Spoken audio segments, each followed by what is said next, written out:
नीरू का बेटा फौज में बड़ी पोस्ट पर था। वो हमेशा तैनाती में बाहर रहता। घर में अकेली नीरू बोरियत महसूस करती थी।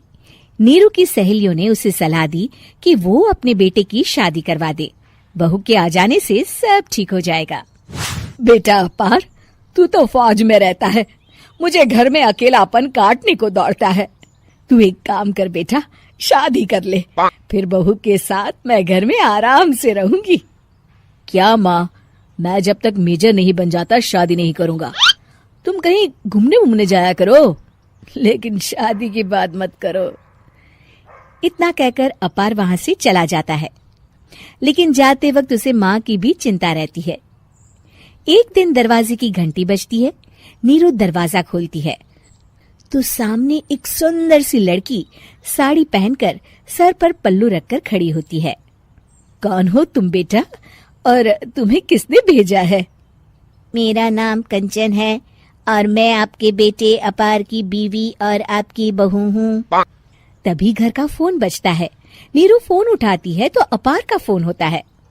माँ, कंचन आ गई। वो आपकी बहू है माँ, और मैंने उससे शादी कर ली है। आप अकेली रहती है तो मैंने आपके लिए शादी कर ली माँ। अच्छा बेटा, बहू तो आ गई, बहुत सुंदर है। अब ना मैं आराम से घर में खुश रहूंगी। इतना कहकर नीरू जैसे ही कंचन की तरफ देखती है, वो उसके पैर छूती है। नीरू कंचन को आशीर्वाद देकर गले लगा लेती है। अगली सुबह नीरू सोकर उठती है तो अरे, सारा घर कितना चमक रहा है। इतनी सुबह घर का सारा काम किसने किया? तभी कंचन हाथ में स्वादिष्ट नाश्ता और चाय लेकर आती है और टिपॉय पर रखकर कंचन के पैर छूती है। बहू को देखकर नीरू काफी खुश हो जाती है। वो कंचन से कहती है, कंचन बेटा, आज मेरे घर में किटी पार्टी है। तुम मेरी सहेलियों के लिए कुछ अच्छा बना लेना। माँ, मुझे अच्छा बनाना नहीं आता, आप बता दीजिए, मैं बना दूंगी। अरे मैं भी तो नहीं जानती।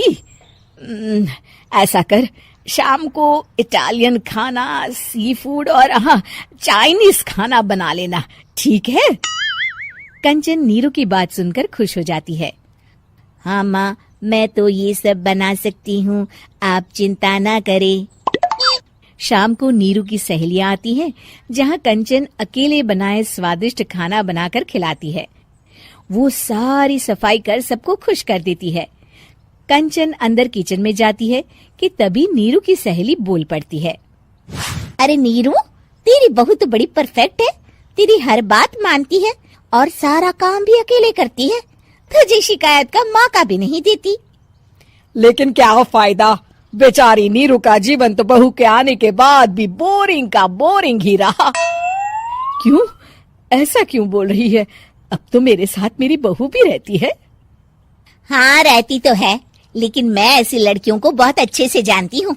ये सारे काम इसलिए करती है कि तुझे लड़ाई करने का कोई मौका ना मिले और तू फ्रस्ट्रेट हो जाए, समझी? नीरू भोली सूरत बनाकर कहती है, नहीं, मैं नहीं समझी। अरे, घर में सास बहू की लड़ाई ना हो तो घर भी भला घर लगता है क्या? मेरे घर में ही ले ले।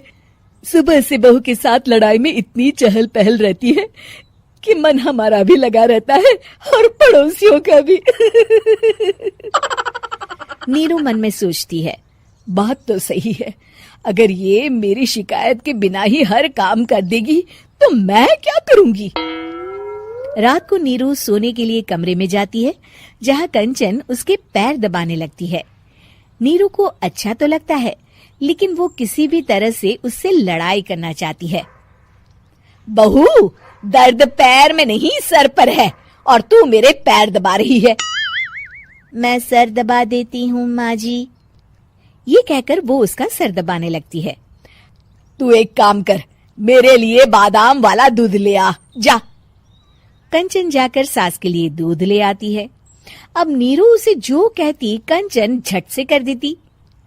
बहू, जरा छत से जाले निकाल दे। जी माँ जी। कंचन 5 मिनट में ही पूरे घर के जाले साफ कर देती है। नीरू तो देखती की देखती ही रह जाती है। कमाल है, ये तो हर काम कर रही है। तरस गई मैं तो इससे लड़ाई करने को।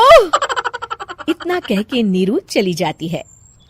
नीरू को एक दिन कंचन पर इतना गुस्सा आता है कि वो सोच लेती है आज तो उससे लड़कर ही रहेगी।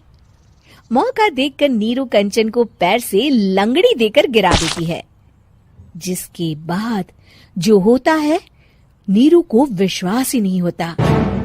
जमीन में 2 भागों पर गिरी कंचन के सारे पुर्जे बिखर जाते हैं। स्प्रिंग और उसके अंदर से रंग बिरंगी लाइट जलने लगती है। तभी घर की घंटी बजती है। नीरू डरकर दरवाजा खोलती है तो सामने अपार खड़ा होता है। क्या हुआ माँ, तुम इतना डर क्यों गई? कंचन ने कुछ किया क्या? कुछ कहा क्या उसने? मैं अभी बताता हूँ। तभी अपार की नजर कंचन पर पड़ती है। अरे माँ, तूने ये क्या किया? कंचन को तोड़ दिया। तुम्हारी खुशी के लिए मैंने रॉबर्ट को तुम्हारी बहू बनाकर भेजा था, जिससे तुम्हारी हर इच्छा पूरी हो और तुम खुश रहो। माँ, ये तो इंसान थी भी नहीं, इससे तो गलती हो ही नहीं सकती थी। फिर आपने इसे क्यों तोड़ा? क्या गलती थी इसकी माँ? बेटा, इसकी सबसे बड़ी गलती ये थी कि ये इंसानों की तरह सास से लड़ाई नहीं करती थी। अपार माँ की बात सुनकर हैरान रह जाता है।